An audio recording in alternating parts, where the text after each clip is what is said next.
Jadi jangan kira semua yang dilakukan Nabi itu terus Nabi menganggap itu syariat. Karena Nabi itu tadi, Nabi itu kalau tidak wajib ya tidak wajib.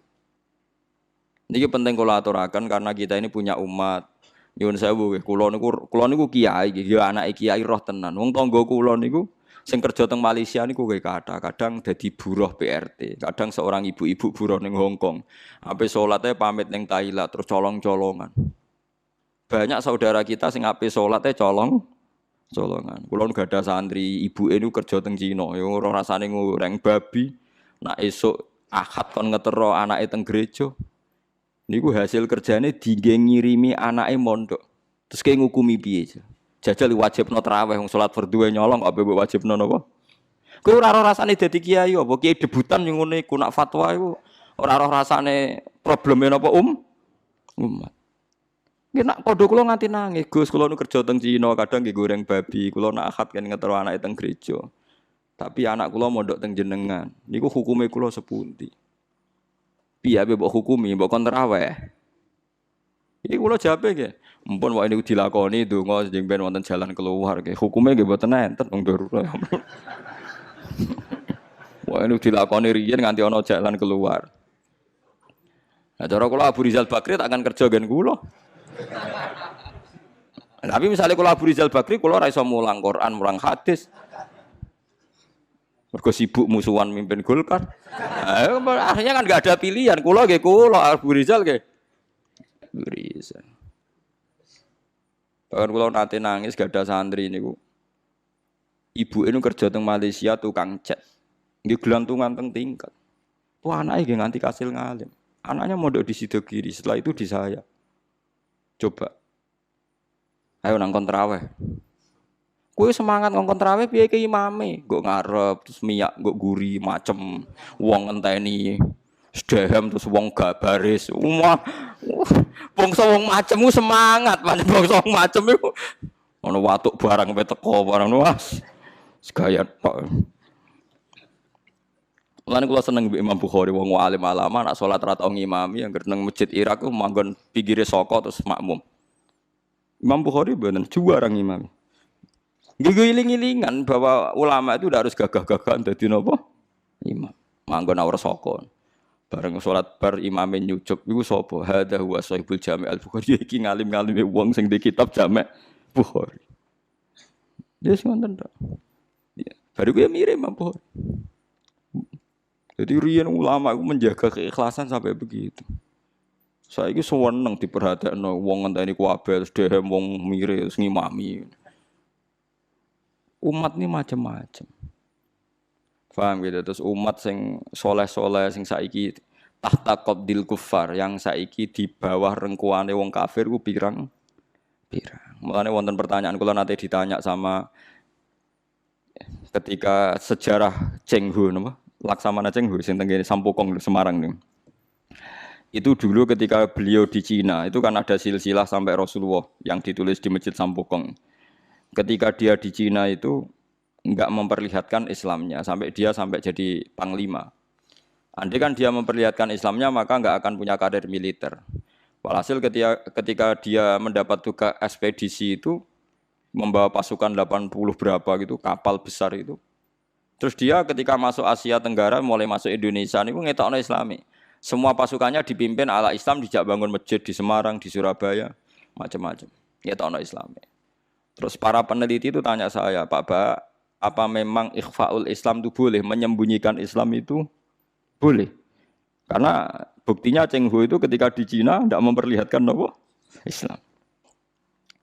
Ya saya jawab, saya tidak punya hukum tentang itu. Tapi kalau sampean tanya tareh, saya punya. Karena ini tidak baik difatwakan secara hukum. Kalau balen malih, ada masalah yang tidak baik difatwakan secara apa? Hukum. Tapi kalau sampean tanya tarikhnya saya punya. Apa Pak Baik tadi? Abu Dzar ketika Nabi minoritas. Abu Dzar itu orang pedalaman. Ketika Islam masih minoritas kata Nabi, ya Abu Dzarin kamu menyembunyikan Islam kamu saja, jangan memperlihatkan apa? Islam. Nanti kamu dicincang sama umat kamu, sama kaum kamu. Nanti setelah saya menang baru kamu boleh memperlihatkan apa? Islam kamu. Sehingga Dalam tarikh ya ada ad-da'watu sirron, apa ad-da'watu sirron, salat sembunyi-sembunyi. Lah itu hebatnya Rasulullah. Rasulullah sing ahabbul khalqi ila wa tahu ngalami salat sembunyi-sembunyi. Nggih mboten. Nabi Muhammad itu kekasih pangeran nate ngalami salat sembunyi-sembunyi. Begitu juga awal-awal Islam. Karena sampean saiki takok. Tapi saiki Islam wis kuat, sembunyi ya ora oleh, Gus. Kuat anak kue, mergo wong akeh lah. Saiki saudara kita yang di Hong Kong, di Timor Leste, mungkin di Australia.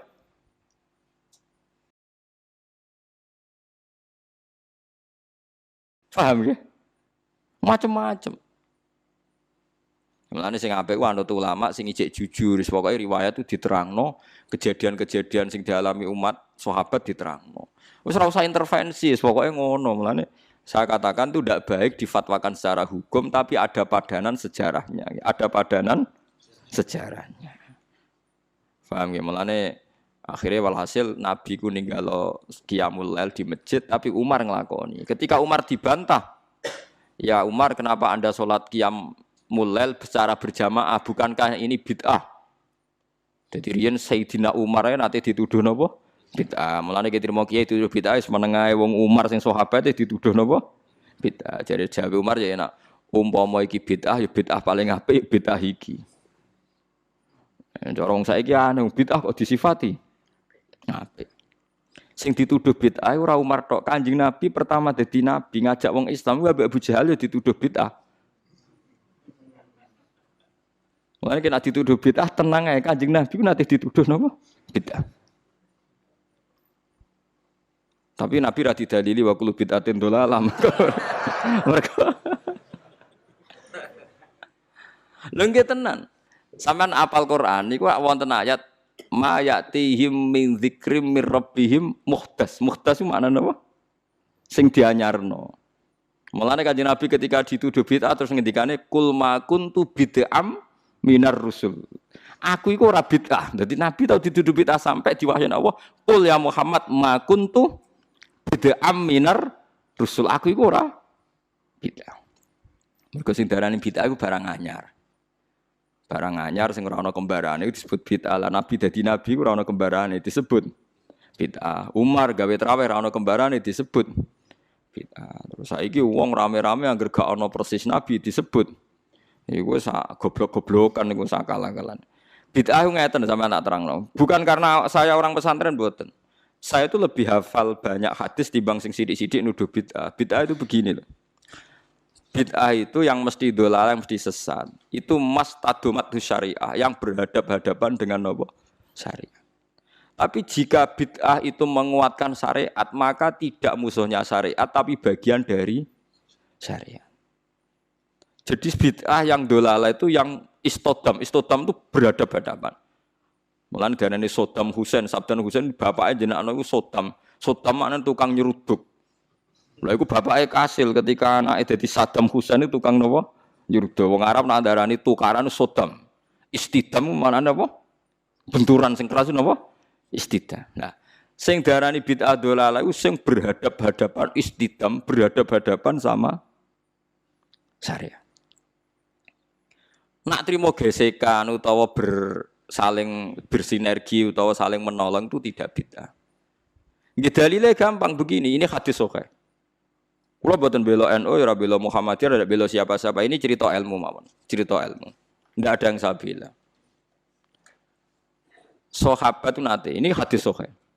Ada sahabat setelah i'tidal. Nggih setelah napa? I'tidal. Sama nak i'tidal ngafatno napa?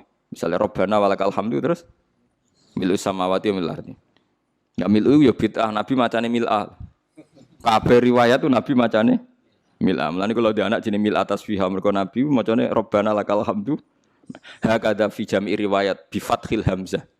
Terus jare Imam Nawawi wa jaza raf'ul hamzah ala annaha sifatun. Lah kebetulan kiai Indonesia ku nahune ku seneng sing gampang dadi Rabbana lakal hamdu milu samawati mergo dadi naat ku nerkipe luweh gampang. Tapi riwayate mil'ah. Berarti nak riwayate mil'ah maca mil'u. Bid'ah ya repot. Itu yang konsensus, yang normal. Tapi ada sahabat bacanya tidak begitu, banter pisan. Rungokno tenan nggih. Alhamdulillahi hamdan katsiran thayyiban mubarakan fi. Setelah sholat selesai Nabi itu aqbala biwajhi, Nabi balik kanan terus tanya, ayyukum yaqulu hadil kalimah. Siapa tadi yang ngelafatkan kalimat itu? Buat itu sahabat diam semua karena sadar ini kalimat kalimat masalah, ini enggak ajarannya Nabi. Kalimat kreatif. Wah, enggak, diam semua sahabat. Pas diam semua terus takut sekali, terutama yang melafatkan takut sekali. Terus Nabi akhirnya dawuh, enggak kok enggak ada masalah. Saya tadi itu kaget saja, ada 12 malaikat yabtadirunaha ayyuhum yaqudu awal. Saya tadi kaget saja ada 12 malaikat yang rebutan kesusu nyatet di sing paling dhisik nyatet. Mergo begitu indahnya kalimat itu.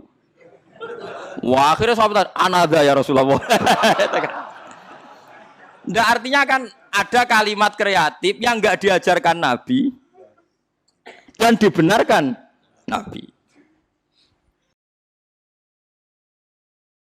Paham ya? Kalau baleni Mas, ada kalimat yang enggak diajarkan Nabi, bahkan Nabi kaget. Karena merasa itu enggak diajarkan, tapi dibenarkan Nabi. Mulane kula yakin umpama Rasulullah pirsa kula ngaji terus sampean do gawa kitab, gawa pulpen ya seneng mawon. Ora iso dibid'ahno. Nabi ora iso nulis berarti gawa pulpen bid'ah. Oh, Nabi ora tau gawa jalalain. Nah, Nabi gawa jalalain berarti Imam Suyuti sedurunge Kanjeng Nabi ya, malah masalah kan. Apa meneh gawa Samsung malah ora tau. Mosok Nabi Androidan kan enggak ngarep. Aneh-aneh. Mulane ada ono mantasabbaha biqaumin fa wa minhum. Mergo wong nyerupani kaum berarti fa wa minhum. Ku nek ono sing kiai sing rada cangkem elek nanya, berarti nek wong kafir kelambenan, ojo kelambenan. Mergo ben gak serupa mbek wong kafir. Wong kabeh serupa terus dianggap padha wong kafir, saiki nek wong kafir kelambenan, kira usah kelambenan. Nek wong Yahudi di dhuwit, kira usah di dhuwit. Suwe-suwe nek persis nek wong Yahudi abekan, kira usah. Ora usah kono berlebihan, kok angger mirip iku. Bid'ah Yahudi. Kulo nggih sering debat wong ekstrem. Maksudnya logika. Terus kedua riwayat ini juga di hadis sahih. Ada sahabat entah saking gimana ndak tahu saya. Iso dicurigai lah saya. Pokoke mati urip nak ngimami kulhu rakaat ula ya kulhu, rakaat saniyah ya kulhu. Sampai Syariah satu kontingen yang dipimpin sahabat itu bosen. Mergo tiap salat iku kulhu. Notabene kulhu kan ibu rakaat ula tok tasaniyah tok iku ula ya kulhu, saniyah kulhu. Jadi mati urip kulhu. Berhari-hari padahal dia itu imam Masjid Kuba. Akhirnya sahabat-sahabat yang ngerah Quran itu komplain, ya Rasulullah, ini orang itu setiap sholat kok baca nopo kulhu. Itu gimana ya Rasulullah? Ternyata terus saluhu kata Nabi ini di hadis sahih saluhu. Coba dia tanya, dihadirkan ke Rasulullah. Kenapa kamu kalau sholat kok selalu pakai kulhu? Jawabnya pemuda tadi, li'anha sifatur rahman, karena dalam kulhu itu hanya ada sifatnya Allah. Tidak ada kepentingan kulo, kepentingan sinten-sinten, li'anha sifatullah. Fauhibbu an akra'ahu. Makanya saya senang membaca kulhu. Terus kata Nabi, akhbirhu fa innallaha yuhibbu. Kasih tahu dia Allah itu mencintai dia. Itu kan bagus sekali itu. Gak usah tabarok kulhu. Nggak, artinya itu kan tidak diajarkan Nabi kan, selalu kulhu itu tidak ajarannya dan tidak pernah Nabi itu selalu kulhu. Tapi ada orang kreatif selalu kulhu juga sama Nabi dibenarkan. Ya nggak bisa kan kamu pakai definisi bid'ah itu yang selalu pernah dilakukan Nabi itu tidak bid'ah sunnah. Kalau nggak pernah dilakukan Nabi bid'ah. Nggak bisa seperti itu. Apalagi kalau kamu ngaji usul fikih, wah malah ketoro nak sing sidik-sidik nuduh bid'ah malah salah. Usul fikih malah namanani hadis itu diganti. Misalnya ngeten niki sing persis teke hadis kula nu hafal. Ittaqun nar walau bisyikki tamratin. Ketika Nabi cerita praharan neraka, pokoke neraka iku repote ra karuan. Fattaqun nar walau bisyikki tamratin. Neraka iku iso mbok wedeni, iso mbok lawan senajan to kelawan sak sigare kurma. Sikun niku sigar ayo, tamrin kurma. Mbok kamus paling goblok maknane tamrin niku kurma. Saiki kira sedekah ambek beras. Apa ana hadise Nabi walau bisikki aruzin. Tapi nak ulama usul fikih nafsiri ya bisiki tamrotin bikutin pokoknya kut. Makanan yang jadi pokok di daerah situ kok mbok sedekahno iku termasuk tolak neraka.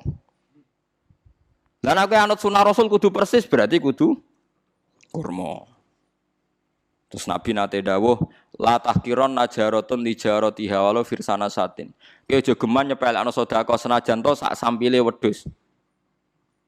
Terus kowe nak nyembelih pitik ra usah sedekah mergo mboten wedhus. Yo ora ono ulama manuk. Makanya ulama usul fikih itu langsung diingeti. Nabi mewajibkan zakat ning tamer. Berarti Nabi wajibno zakat ning kut, ning makanan sing dadi makanan pokok. Jadi kata tamer digenti kut. Maknane berarti di beras wajib zakat. Lah nak nuruti persis Nabi berarti beras ra wajib zakat. Mergo Nabi ra tau zakati beras. Yo kacau kabeh mbok antem kromo ngoten. Tapi ya kita ya aja terus musuhan terus biasa.